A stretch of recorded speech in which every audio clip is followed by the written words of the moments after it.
수험생 여러분 안녕하십니까? 주택관리관계법규의 박진석입니다.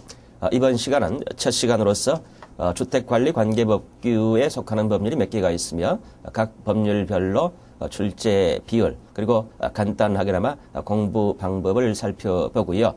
이어서 관계법규의 가장 기초법이라고 할 수 있는 건축법의 일부에 대해서 다뤄보도록 하겠습니다. 교재 자체는 여러분들이 교재 8페이지를 펴시면 되겠습니다. 즉 주택관리관계법규의 총설 그래가지고 주택관리관계법규의 체계도가 나와 있는데 그거를 활용하시면서 설명을 들으시면 되겠습니다. 우선 그 체계도 교재 8페이지 제2절의 체계도 자체는 참고사항입니다. 시험과는 관련이 없다 이렇게 보시면 되겠는데요. 이걸 활용해서 바로 주택관리관계법규에 속하는 법률들을 한번 살펴보도록 그렇게 하겠습니다. 우선 주택관리관계법규에 속하는 법률로는 11개가 있게 됩니다. 이번 11회 시험부터 2개의 법률이 더 늘어났는데요. 자, 우선 보실까요? 관계법규.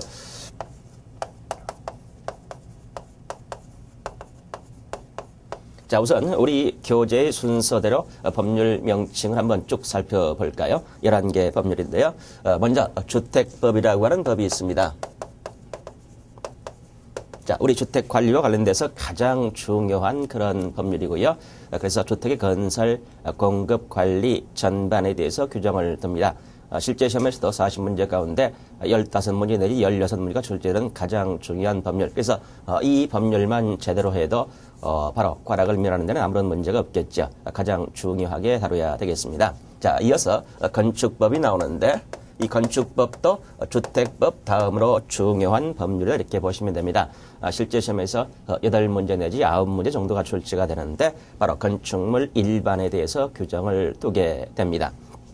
그 다음에 나오는 법이 임대주택법인데 임대주택법도 임대주택의 건설, 공급, 관리에 대해서 규정을 두게 되는데 실제 시험에서 5문제 내지 6문제 정도가 출제가 되는 중요한 법률입니다. 그래서 우리 관계법규에 속하는 법률 가운데 이 세 가지 법률이 주요 내용을 구성합니다. 가장 중요한 법률은 주택법이고 그 다음에 건축법, 임대주택법 이런 순서로 이렇게 보시면 되는데 자, 중요도에 따라서 교재가 서술되어 있는데 체계적으로 배우시려면 바로 가장 건축물에 관한 일반 법이라고 할 수 있는 건축법을 가장 먼저 배워야 됩니다. 교재 제3장에 서술되어 있는데 이따가 건축법부터 살펴보겠습니다. 그리고 주택법은 바로 건축법을 배우신 상태에서 거기에 대한 특별법으로 공부를 하셔야 되기 때문에 순서를 바꿔서 강의를 진행할 것입니다. 그리고 임대주택법은 바로 또 주택법에 대한 특별법적 성격을 갖습니다. 그러니까 바로 건축법을 바탕으로 해서 주택법을 이해를 해야 될 것이고 또 주택법을 바탕으로 해서 임대주택법을 이해를 해야 되기 때문에 이런 순서로 다루어 드리도록 하겠습니다. 자, 그 다음에 이번 시험에서 새롭게 들어간 법률이 2개가 있습니다. 바로 도시 및 주거환경 정비법이 있죠. 약칭해서 도정법 그렇게 하겠는데 이번에 새롭게 들어갔기 때문에 어떤 비율로 출제가 될지는 잘 모르겠습니다만 한 3문제 정도 많으면요. 그 정도의 비율을 예상하시면 되겠습니다. 그 다음에 도시 재정 및 촉진을 위한 특별법이 있습니다. 약칭해서 도제법 그러겠는데 한 문제 정도가 출제가 되지 않을까 이렇게 생각됩니다. 기타 6개 법률이 더 남아 있는데요. 먼저 첫 번째 등장하는 게 바로 소방기본법이 있습니다. 약해서 소기법 이렇게 하겠는데 그리고 소방시설 설치 유지 및 안전관리에 관한 법률. 그래서 소방시설의 설치 유지 안전관리에 관한 법률, 소설법 이렇게 할 수도 있고요. 그 다음에 나오는 법률이 바로 승강기 제조 및 관리에 관한 법률. 그 다음에 전기사업법이 있고요. 전기사업법. 그 다음에 시설물의 안전관리에 관한 특별법이 있습니다. 시설물의 안전관리에 관한 특별법. 그리고 마지막으로 집합건물의 소유 및 관리에 관한 법률이 있죠. 이 집건법인데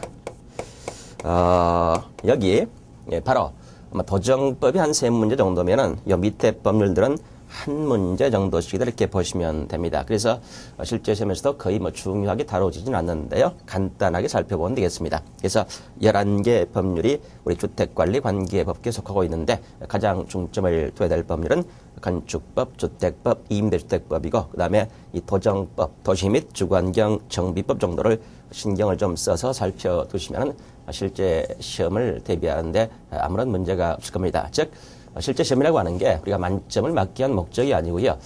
바로 꽈락이 없고, 즉 40점 미만이 아니고 60점 이상이면 다 합격을 하기 때문에요. 그래서 60점 정도의 포인트를 잡고 공부를 하시면 되고요. 그래서 중요 법률 위주로 정력을 쏟아가지고 공부를 하시면 충분히 합격을 하실 수가 있습니다. 그래서 자, 11개 법률이 있다는 점, 그리고 각 법률별로 출제 비율을 말씀을 드렸고요. 물론 각 법률에 시행령, 시행 규칙까지 있어서 상당히 많은 분량을 차지합니다. 그래서 우리 기본서도 상당히 많은 분량이 서술되어 있는데요.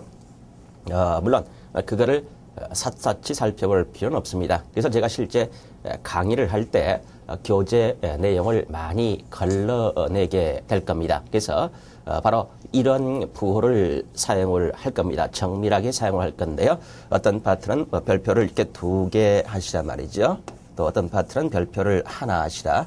또 어디는 체크하시라. 이렇게 말이죠.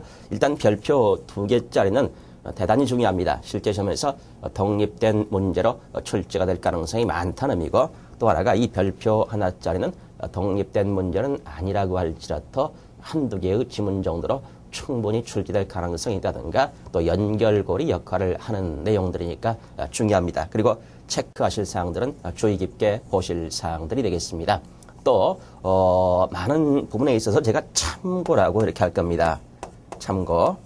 이 참고라고 해드리는 부분은 실제 시험에서는 거의 출제가 되지 않는다 이렇게 보십시오.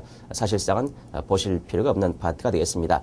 기본서이다 보니까 많은 내용이 빠짐없이 서술되어 있는데 시험의 포인트를 맞추고, 즉 60점의 포인트를 맞추고 걸러내야 되기 때문에 부득불 제가 이런 표현을 쓸 겁니다. 꼭 그대로 따라해 주셔야 되겠습니다. 그리고 또 어떤 데서는 제가 이 총합이라고 하는 표현을 쓸 겁니다.